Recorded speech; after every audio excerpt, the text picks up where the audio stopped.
Finally most awaited moment വന്നെത്തിയിരിക്കുകയാണ് guys. Yes, ഞാൻ ഉംറയ്ക്ക് പോവാണ്. ആൻഡ് ഈ വീഡിയോ ഫുള്ള് സ്കിപ്പ് ചെയ്യാതെ കാണാം. Here we go. ഇന്ന് സെപ്റ്റംബർ 24. പോകുന്നതിൻ്റെ മുന്നേ കുറച്ച് പാക്കേജിങ്ങും കാര്യങ്ങളൊക്കെ ഉണ്ട് കേട്ടോ.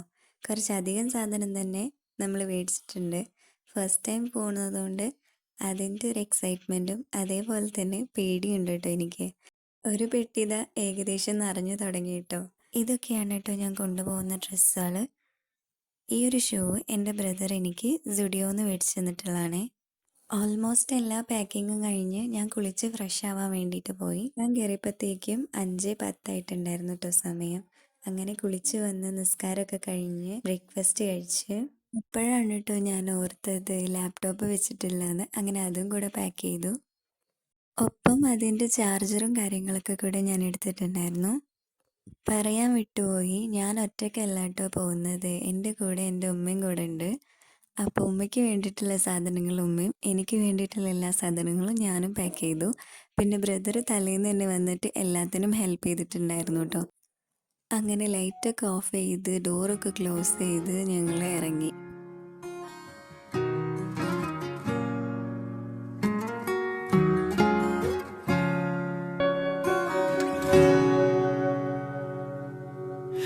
بصراحة هيدي أول مرة بحب. بصراحة هيدي كذبة كل شب بيقلي إني الأحلى والبنت അങ്ങനെ ഞങ്ങൾ ടൗണിലെത്തി. ടൗണിൽ നിന്ന് ഉമ്മയുടെ അനിയത്തിൻ്റെ കുട്ടികൾ ഞങ്ങളോട് യാത്ര പറയാൻ വേണ്ടിയിട്ട് വന്നിട്ടുണ്ടായിരുന്നു. അങ്ങനെ അവിടെ നിന്ന് പോയി എൻ്റെ കോളേജിൻ്റെ മുന്നിലൂടെയാണ് കേട്ടോ ഞാൻ പോവുക. അപ്പോൾ എൻ്റെ ഫ്രണ്ട്സ് എന്നോട് യാത്ര പറയാൻ വേണ്ടിയിട്ടും വന്നിട്ടുണ്ടായിരുന്നു. അങ്ങനെ അവരോടും യാത്ര പറഞ്ഞ് ഞങ്ങൾ അവിടെ നിന്ന് നീങ്ങി.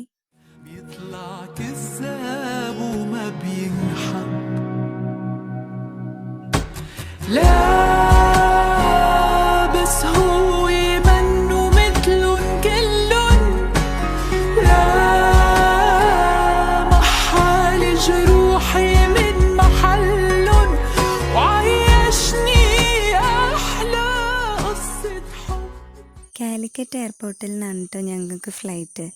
അപ്പോൾ എൻ്റെ വീട്ടിൽ നിന്ന് എയർപോർട്ടിക്ക് കുറച്ചധികം ലോങ് ഉള്ളത് കൊണ്ട് തന്നെ എൻ്റെ ഉമ്മയുടെ വീട് നിലമ്പൂരായതുകൊണ്ട് ഞങ്ങൾ അവിടെ സ്റ്റേ ചെയ്തിട്ട് നാളെ 9:15 കേട്ടോ ഞങ്ങൾക്ക് ഫ്ലൈറ്റ്. അപ്പോൾ 4 മണിക്ക് പുറപ്പെടാമെന്നാണ് പ്ലാന്. പാക്കിംഗ് ഒക്കെ കഴിഞ്ഞ് ഞങ്ങൾ ചുരമൊക്കെ ഇറങ്ങി വഴിക്കടവ് എത്തിയപ്പോഴേക്കും കുറച്ചധികം ലേറ്റ് ആയിരുന്നു. അപ്പോൾ ഞങ്ങൾ ഒരു പൊറോട്ടയൊക്കെ മേടിച്ച് കഴിച്ചിട്ടാണ് കേട്ടോ പോയേ. ഈ ഒരു റൂട്ടിൽ കൂടെ നമുക്ക് ടൂറിസ്റ്റ് പ്ലേസ് ആയിട്ടുള്ള കക്കാടമ്പകൾക്കൊക്കെ പോകാൻ കഴിയും. നിങ്ങൾ ആരെങ്കിലും ഈ ഒരു റൂട്ടിൽ കൂടെ വന്നിട്ടുണ്ടെങ്കിൽ ഒന്ന് കമൻറ്റ് ചെയ്യണേ. അങ്ങനെ ഫൈനലി നമ്മൾ എൻ്റെ ഉമ്മയുടെ വീട്ടിലെത്തിയിട്ടുണ്ട്. വന്ന പാടെ കുളിച്ച് ഫ്രഷായി നിസ്കരിച്ചിട്ടായിരുന്നു കേട്ടോ ഞാൻ ബാക്കി കാര്യങ്ങൾക്കൊക്കെ നിന്നിട്ടുണ്ടായിരുന്നത്. ഞാനൊരു കാര്യം കൂടെ പറയാൻ വേണ്ടിയിട്ട് വിട്ടുപോയിട്ടുണ്ട്. ഞാൻ പോകുന്നത് ഒറ്റയ്ക്കല്ല, എൻ്റെ ഉമ്മയും കൂടെ ഉണ്ട്. അതും അല്ലാണ്ട് എൻ്റെ ഉപ്പ ഓൾറെഡി സൗദിയിലുള്ളത് കൊണ്ട് ഞങ്ങൾ അവിടെ ഉപ്പാൻ്റെ അടുത്തേക്ക് പോയിട്ട് അവിടെ നിന്നാണ് കേട്ടോ ഉംറയ്ക്ക് പോകുന്നത്. അപ്പോൾ ഇവിടുന്ന് പോകുന്നത് കൊണ്ട് മാമൻ്റെ വീട്ടിൽ ഒരു ചെറിയ പരിപാടി ഉണ്ടായിരുന്നു. അപ്പോൾ അതിന് വേണ്ടി ഞാൻ അമ്മയ്ക്ക് ഹെൽപ്പ് ചെയ്യാൻ വേണ്ടിയിട്ട് പോവുകയാണ് കേട്ടോ. ഉപ്പാൻ്റെ അടുത്തേക്ക് പോകുന്നത് കൊണ്ട് തന്നെ ഉപ്പാക്ക് ഇഷ്ടപ്പെട്ട പത്തിരി, ബീഫ് റോസ്റ്റ്, അതേപോലെ തന്നെ ഉണ്ണിയപ്പം അതൊക്കെ കൊണ്ടാണ് കേട്ടോ ഞങ്ങൾ പോകുന്നത്. നേരത്തെ ഞാൻ പറഞ്ഞതുപോലെ തന്നെ ഞങ്ങൾ ഇവിടെ മാമൻ്റെ വീട്ടിൽ മന്തിയായിരുന്നു കേട്ടോ ഉണ്ടാക്കിയിട്ടുണ്ടായിരുന്നേ. അങ്ങനെ അതും കഴിച്ച് പെട്ടിയുടെ അവസ്ഥ എന്താണെന്ന് പോയി നോക്കിയപ്പോൾ ഇതായിരുന്നു കേട്ടോ.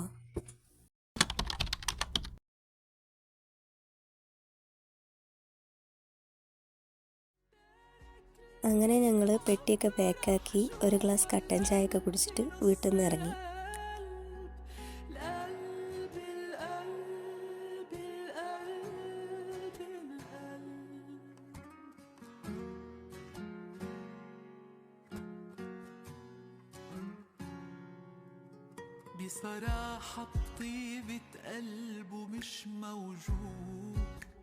അങ്ങനെ ഒരു നീണ്ട യാത്രയ്ക്ക് ശേഷം ഞങ്ങൾ സലഫി മസ്ജിദ് കാലിക്കറ്റ് എയർപോർട്ടിലുള്ള പള്ളി അവിടെ നിസ്കരിക്കാൻ വേണ്ടിയിട്ട് നിർത്തിയിട്ടുണ്ടായിരുന്നു. അങ്ങനെ നിസ്കാരമൊക്കെ കഴിഞ്ഞപ്പോഴേക്കും 5:30 മണിയായിട്ടുണ്ടായിരുന്നു. 6 മണിക്കാണ് കേട്ടോ ഞങ്ങളോട് എയർപോർട്ടിലേക്ക് എത്തണമെന്ന് പറഞ്ഞിട്ടുണ്ടായിരുന്നത്. ഫൈനലി ഞങ്ങൾ എയർപോർട്ടിലേക്ക് എത്തി.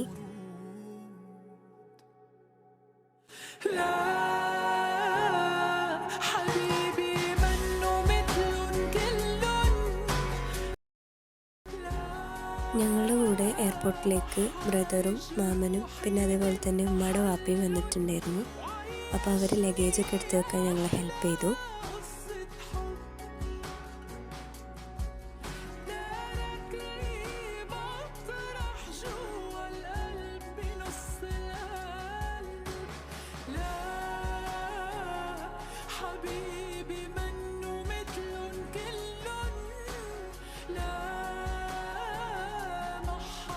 എയർപോർട്ടിൻ്റെ ഉള്ളിലേക്ക് കയറി ബോർഡിംഗ് പാസ് എടുത്ത് ലോഞ്ചിലേക്ക് നടന്നു പോയിക്കൊണ്ടിരിക്കുകയാണ് കേട്ടോ. ഞങ്ങൾ അവിടെ കുറച്ച് നേരം വെയിറ്റ് ചെയ്ത് കഴിഞ്ഞിട്ടായിരുന്നു ഞങ്ങൾ ഫ്ലൈറ്റിൻ്റെ അനൗൺസ്മെൻറ്റ് വന്നിട്ടുണ്ടായിരുന്നത്.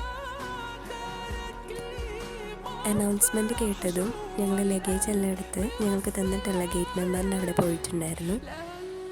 ദൂരെ നിന്ന് മാത്രം കണ്ടുകൊണ്ടിരുന്ന ഈ ഒരു സംഭവം നമ്മൾ അടുത്ത് നിന്ന് കാണുമ്പോൾ വല്ലാത്തൊരു ഫീൽ തന്നെയാണ് കേട്ടോ. അത് പറഞ്ഞറിയിക്കാനേ പറ്റില്ല. അങ്ങനെ ഈ ഒരു സംഭവത്തിൽ നിന്നാണ് കേട്ടോ നമ്മൾ ഫ്ലൈറ്റിലേക്ക് ഡയറക്റ്റായിട്ട് കയറുന്നത്. So my first step to the flight.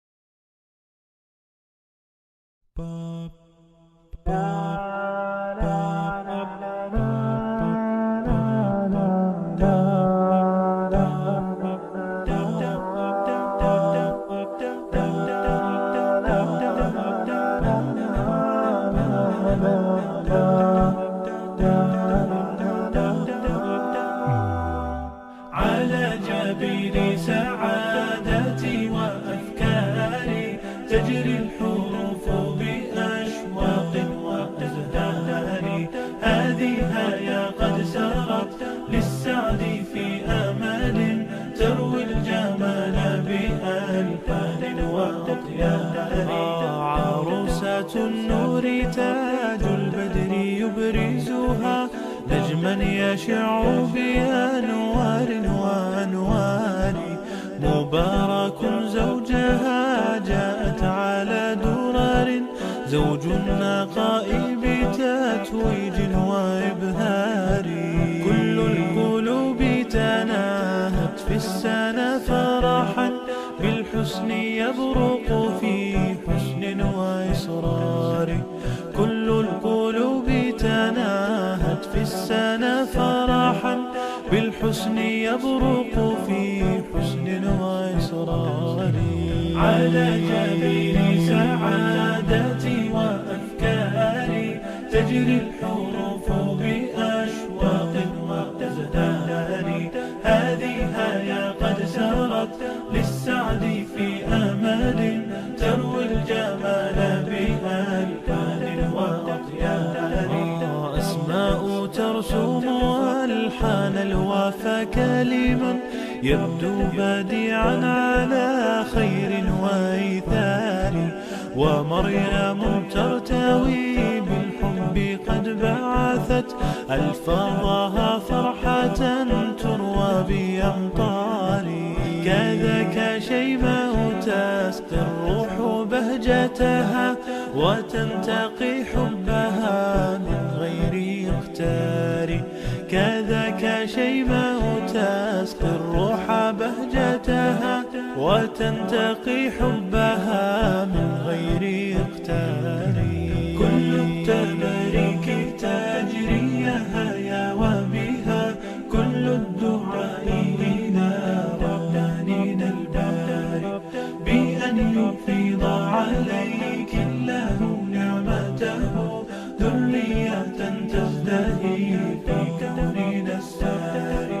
كل التباريك تجري هيا وبها كل الدعاء إلى ربانين الباري بأن يفيض عليك الله نعمته ذرية تزدهي في كوننا الساري.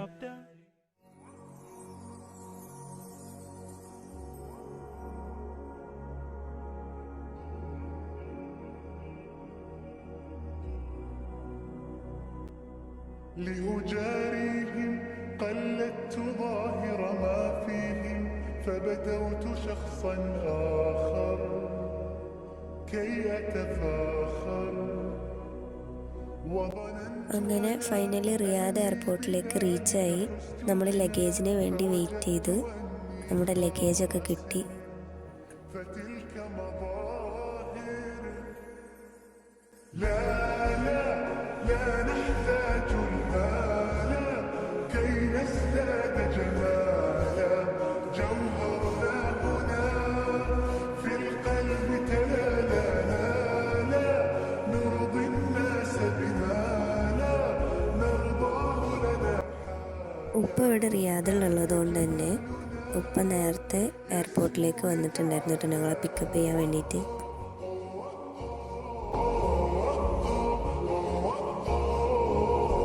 ഇങ്ങനെ ലഗേജൊക്കെ എടുത്ത് ഞങ്ങൾ പാർക്കിങ്ങിലോട്ട് വന്നു.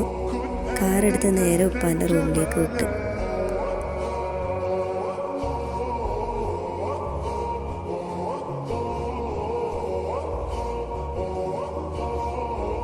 كن أنت تزداد جمالا لا لا لا لا لا لا لا لا لا لا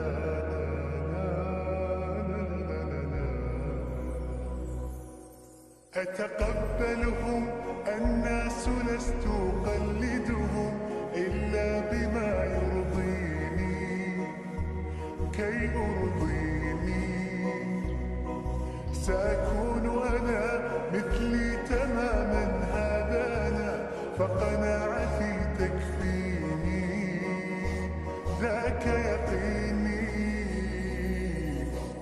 لا لا لا نحتاج المال كي نزداد جمالا جوهرنا هنا في القلب تلالا لا نرضي الناس بما لا نرضاه لنا حالا ذاك جمالنا يسمو يتعالى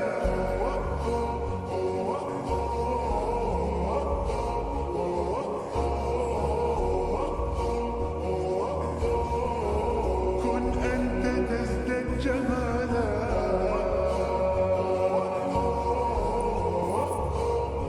അങ്ങനെ എയർപോർട്ടിൽ നിന്ന് ഇറങ്ങി നേരെ ഒരു കടയിൽ പോയിട്ട് ഒരു പെപ്സി ഒക്കെ മേടിച്ച് ഞങ്ങൾ റൂമിൽ പോയി ഫുഡൊക്കെ കഴിച്ചു.